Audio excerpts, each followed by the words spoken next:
All right, welcome everyone to another episode of FitFam. Thanks for joining us. As always, is Miss Natural Olympia Hilary.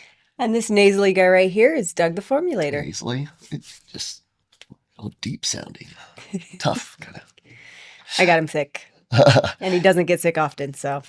Doing great, doing great. We're really excited because we're actually, in the podcast room today to just give some insight and play you guys a talk from a seminar we had recently.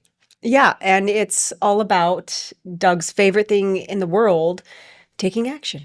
Taking action. And this was a group of about 150 health professionals from all over the nation. We spent 4 days training them on everything from how to read blood work nutritionally to our formulas to systems to put in place so they could be more holistic as a health professional.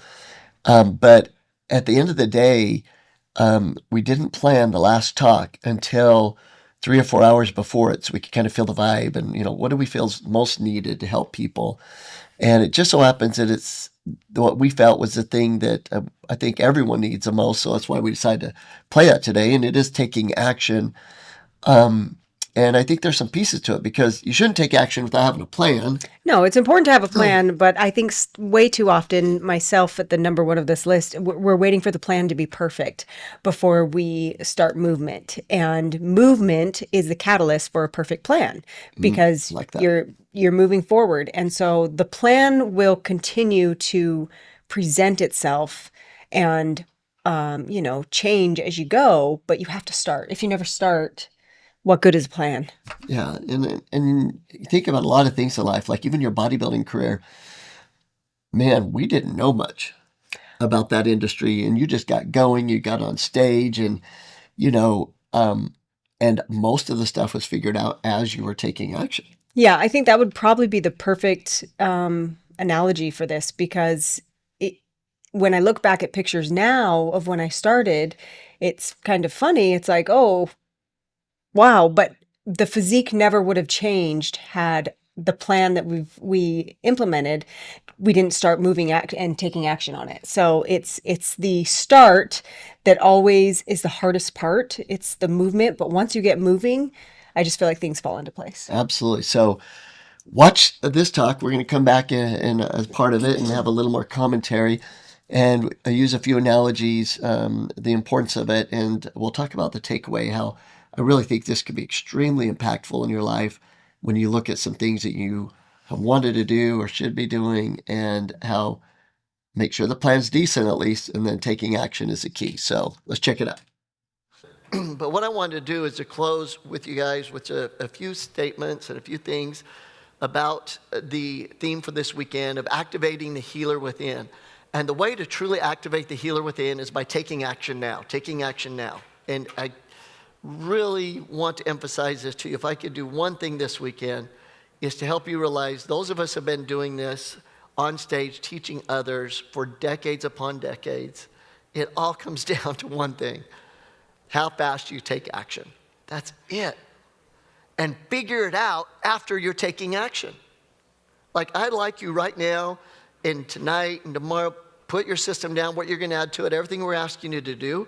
But even if you don't get around to perfecting exactly the system, how you're going to implement Nutrients RX, you're going to implement the fulvic minerals, you're going to implement the new testing, the clothos, all this, whatever you're doing, like, try to decide what that system is, but take action on it immediately, even if you're still putting things together. And there is magic in that. There's magic in doing that. And for me this weekend, I love the speakers on the panel. We're talking about what they got out of everything. There was so much. I have a nugget from each talk that I wrote down. Every single talk, and I can't say that every seminar, that something from every talk that I wrote down to re-inspire me or to remotivate me to do different things or focus a little bit more on things like depression and sleep. I'm going to be talking more about that and how to eliminate that, because so many people don't talk about truly depression feelings and what they go through, yet most have them, and how you can balance them for people and how to communicate that. Like, hey, if you happen to have any depressive feelings, different things, you know what? As a part of protocol, we're already working on that. We're getting the vitamin D levels. We're doing those things and getting them to believe that, hey, I'm doing things going to help with that so that they will accept it and they'll understand and know that they're doing things that are going to improve those aspects that maybe they didn't come into me for. But it's a part of what they're going to get, part of that benefit, right? A side effect is being able to, as a holistic practitioner, get benefit in all these other areas without the side effects.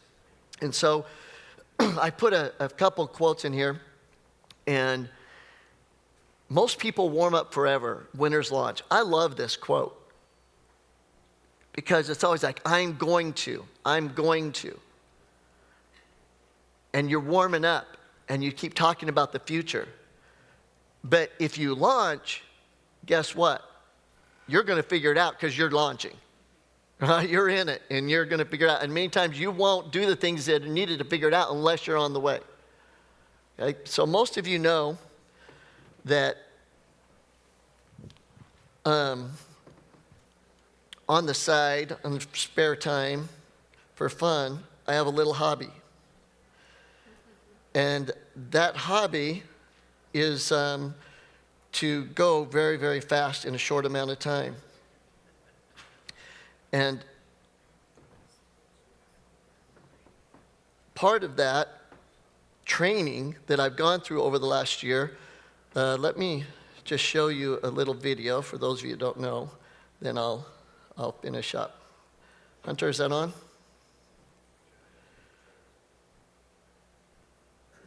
Start already.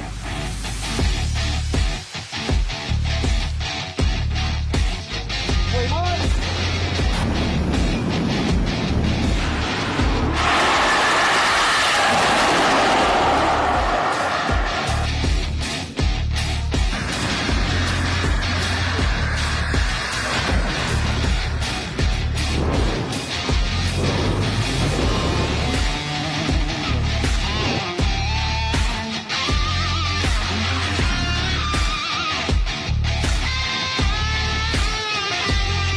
So that's a little, thank you, that's a little jet car. And what's interesting with that jet car, I tell people that if I knew what I had to go through to get my professional license of that, I wouldn't probably do it again. I had no clue. And it's one of those things where they said, hey, you know, why don't you start off in this car and do this and you work your way up? And I'm like, I'm 60 years old. I don't got time to be doing this, working your up stuff. And so I'm like, I'm going to get this car that has potential to be the world's fastest in its class, and we're going to figure it out. And so I start going and training on this, and I'm going to this training, and we're talking the second day of training. They're like, okay, let's build the seat around you. You have to have it custom built to you. You can't move even an inch in it. So they built the seat. I'm like, okay, yeah, you got to do that. But then they're like, let's go, and you're going to push the button to drive this jet car. And he says, we'll keep it cool. We'll keep you under 200. And I'm like, what? Okay. And I'm like, what's the deal? And we go through it, and we did hours and hours of training, but I thought we were talking months later, right? And so we do all this training, and I know all the switches. There's about 14 things you got to do. And so you're doing this, and I've got it down and everything. And he throws me in the car and go. And I'm like, that's the stupidest thing to do is to throw me in this car. It's going to go 200 miles an hour right now. But what was interesting is when I did it, because I had went through and I'm like, I'm going to do this. You're supposed to do this first and everything. There was so much that was interactive that he couldn't teach me. I had to experience it. I had to push go. I had to launch. And then I'm like, oh, okay, I see what he meant by that. I need to push afterburner here. I need to do this. I need to adjust this. And yeah, I definitely need to remember to pull that little thing called a parachute, right? And so all of that, but it came to me, and he knew a worst case scenario that in this situation, it was long enough that it would, it would come to a stop and it would be okay. But I learned more in 5 seconds, right, than I would have in months and months and months. And this guy, the world's best at this, he knew that. He knew I needed to launch, right, with some good knowledge, right, not just not knowing anything, but then I would figure out some of the details. And if I can do it in a car like that, right, you kind of have your life on the line, then why aren't we doing that in practice to where you're not going to blow up, right? You're just going to have things happen. But we're scared of the things that might happen. Everything has to be perfect before I launch and all that. No, they won't be perfect until you launch. They won't be perfect until you launch. And we usually warm up too long. Action creates clarity. Everything I was taught became clear after I took action. It wasn't real clear why certain things were supposed to happen in order. The same with all of the talk study. If you just launch and you're like, I'm going to spend an hour a day doing direct script, and I'm going to be calling people, you're going to figure out that, you know what? I can actually do this in a very short amount of time. I can have a one-line sentence that says, I care about you, miss you, welcome, come back to the clinic when you can, but I want you to know that you need to digest your food. You need to digest your food to get nutrients to help you have energy and strength. Here's this code to get a digestible. I'd like you to take it with meals. If you want to know more, call me, right? Different little things. You can leave voice memos with them. But you take action, and you're going to find a way to shorten what you're doing, but you have to start doing it. You have to take that action. And then the perfection comes. Okay? So next Saturday, in 6 days, we're going to set the world record and be the fastest jet car on the planet. Okay? That's the goal. That's the goal. But it's going to be run number 40, like 45. Be the 45th time driven that jet car. Because every time we learn and we get clarity and we figure things out, right? And we get better, and then hopefully perfection will happen, right? And we'll be the best and the fastest in the world. But even if it doesn't happen, then I'm going to learn something next Saturday, and then I'm going to tell you what I just told you again whenever it is we go again, okay? Because I'm shooting for that, but the only way to do it is to get out there and make it happen. The only way you're going to help the amount of patients you need to help and can step into your calling at the level you need to is if you take action. Most of you have been to this seminar or others for many years. And you've taken some action, but not the action that sets you back in your seat. You're like, okay, I'm really in this. I've got to figure it out. If you're not doing things next week to where you're like a little bit nervous, I've got to figure this out. We're doing this. I told my staff we're now implementing this program, or we're doing blood work, or we're doing whatever. If you're not in that position, then you're not taking action fast enough. You need to be in the position for at least the next 3 weeks to where you're like, whoa, am I sure this is the right move? And that's what you want, though. That's what you want. When I did that a while back, I realized that I wanted more clients and patients. Because I'm like, wow, this is great, but I'm not ready to get back into practice and working 8 to 10 hours a day. I want to teach and to share. I need the big mission of OHS.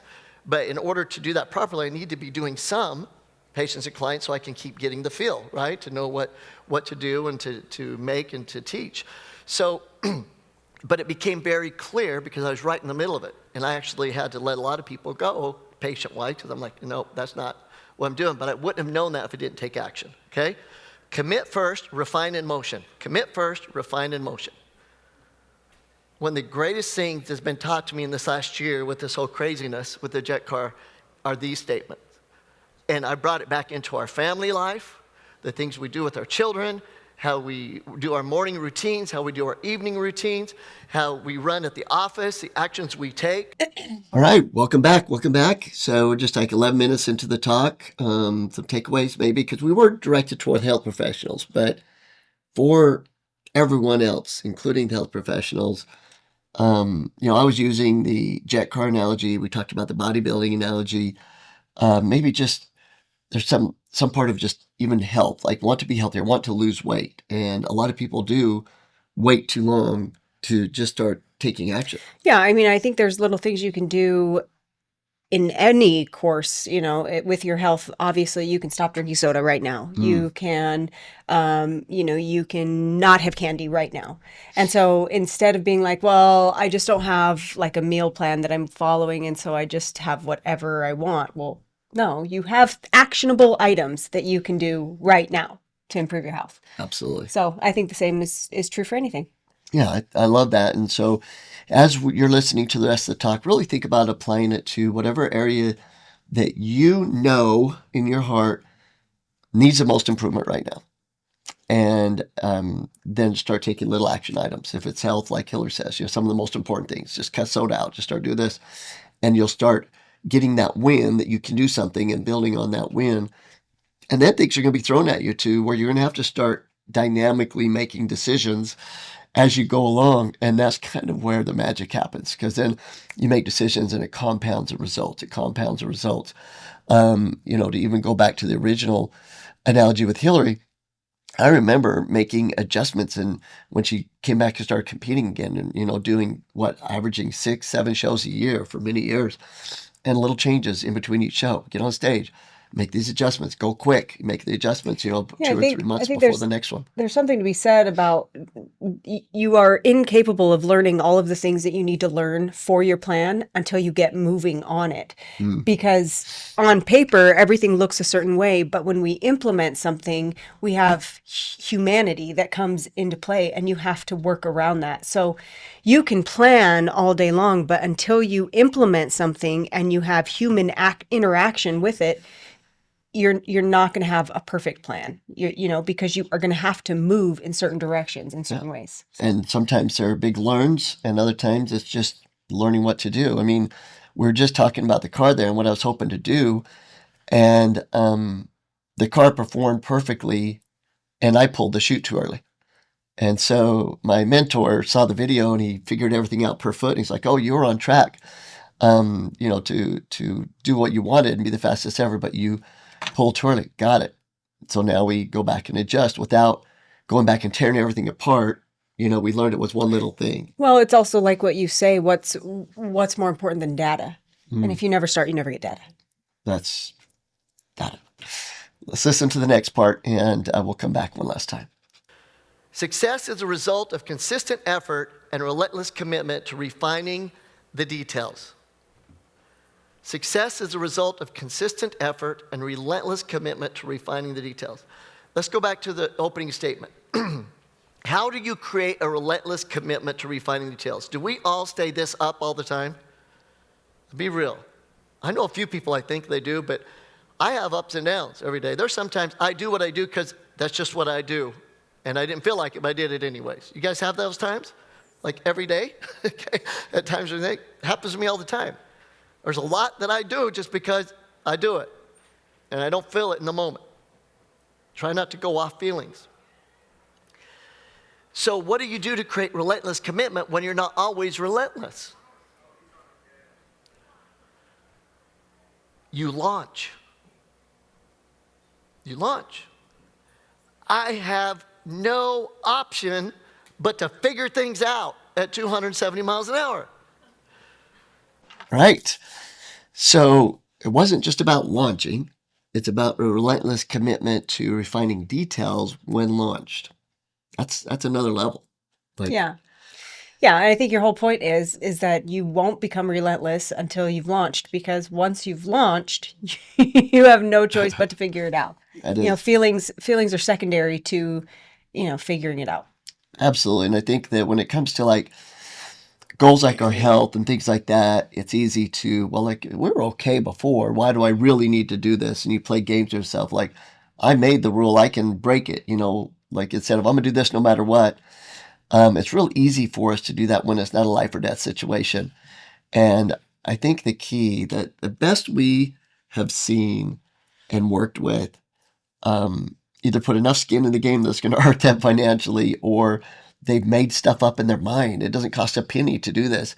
And just no, I'm going to pretend, I'm going to make the reality in my head that this is the most important thing. Because I actually realize that 3 years from now, that if my health does improve, I do lose that body fat, I do increase the energy, I want that life, and it'll be the best thing for me. So I have to actually make it extremely important in my life, no matter what, even if I have to make up a story about it. If I don't do this, right, I'm not going to be able to enjoy it at the highest level. I'm going to do this, whatever it is. And does that make sense? I think you so. have to create the relentless by having the thing be big enough, the goal be big enough. You're a big story guy. I'm not a big story gal. However, I believe that works for a lot of people. And I believe also knowing when you launch, coming into, coming across challenges and trials within whatever you're trying to do is like it's the love of the launch. It's like I love the game. it's just like you don't progress unless you have something to jump over, right? You don't progress and then unless there's something to accomplish, there's something to figure out. And so I think sometimes we look at when we start something and there's all of these challenges, right? And like you were saying, like you have to create a big story or whatever. But if we can flip the script and look at the challenges as a benefit, always, if you're in your calling and you're moving towards it, and no matter what it is you're trying to overcome, it's going to be for my good. Right. So that's the story. The story is that it's always for my good. You don't have to have a story like something crazy is going to happen if not. No, exactly. But it does come down to the story. And I like the way Hilary put it. It doesn't have to be like a lot of people. We make it into this big thing. But a story is being created. And if you don't have the narrative of that, then you're going to lose. Yeah. And so even if it's more of a chill one, like, hey, this is who I am. This is what it is. And no matter what happens, it's for my good. I trust in God. I trust in everything that's going on. And even if it wasn't brought forth because of God or something, it was free agency, I'm going to turn it into good. Well, yeah, if you're within, anytime you believe that you're within your calling, that's truth. That's true. And so when you're following truth, you're supported by God. So I love that. Love that. So I think the key is no matter how you create the story at whatever level you need to, you have to create your future self. You have to create, in your mind that no matter what happens, I'm gonna make it work, and that'll allow you to keep going forward. Versus you create, I'm gonna do this until something happens, and then I'm gonna back out. Oh yeah, right, and that happens. So that's a really good point. Okay, let's finish up. See how she does. See how it does. Same doubts, same excuses, same results. You remember this slide from day one? Dead ends dressed as decisions. Break the cycle now, get clear. The get clear part is what on Thursday, Friday morning, you might have thought of, okay, I'm going to get clear this weekend. I'm going to work on putting things together. I'm going to get after it. Get clear means put your pedal to the metal. That means take action, launch right now. Picture yourself in the jet car, having to push that button and figure it out. That's what you do. Okay? You move with purpose and you get in the arena fully armed. You get out there and make it happen, and then you're able to rise to your potential. And the key is to stay hungry, but I say this every talk for decades. Here's the twist on the close. In order to stay hungry, you have to be in movement. You have to be chasing. Staying hungry is the action of figuring out what there is to eat and how I'm going to eat it. It's not passive. It's taking action. And as we take action and we're hungry, and even if the days don't feel right, because we're in movement, we have to figure it out. But until you get in movement, you're going to be up and down, up and down, up and down, and you're not going to launch, you're not going to achieve the goals and your mission that God called you to do. So my request in the bottom of my heart from Dr. Harris, from Dr. Brimhall, for all of the great speakers this weekend, and OHS, is to take action. Take action, be hungry with that. You'll figure it out on the way, you'll find the food, you'll make it happen, you'll rise up to your legendary calling, and then no. All right, so hope it kind of played out well. I mean, it was a talk to doctors, but it was a message, we feel is very applicable to everyone. And, I kind of liked the ending quote about your mind has to be focused or else it's going to be all over the place. Well, I like specifically what you said. If your mind is not on a mission, it's in a loop. And how well can we all, just resonate with that? Like the feeling of Groundhog Day and just the loop of, the different patterns that we get into or negative thinking that we get into or, anything. So taking action is imperative. Love that. Well, hey, let us know what your thoughts are, and maybe some things, put them in the messages below of what you're going to take action on, and, put it out there and commit. And it really is something that can make a huge difference in your life on the things that you've been waiting for the right moment, and the right moment's right now. Love you guys. Thanks so much. And as always, click the button to subscribe, refer friends. Would love to hear from you too, what more you'd like to hear. We are around a lot of people around the world, and a lot of different things. Would love to share with you the things that would impact your life the most. As always, this is Miss Natural Olympia 5-time. Hilary, you like that? No, I don't. I didn't like that. How many times? This is Dr. Formulator. Please stop doing that. Oh my gosh. I said this is Dr. Oh, Formulator. okay. Thanks, everyone. I'll see you.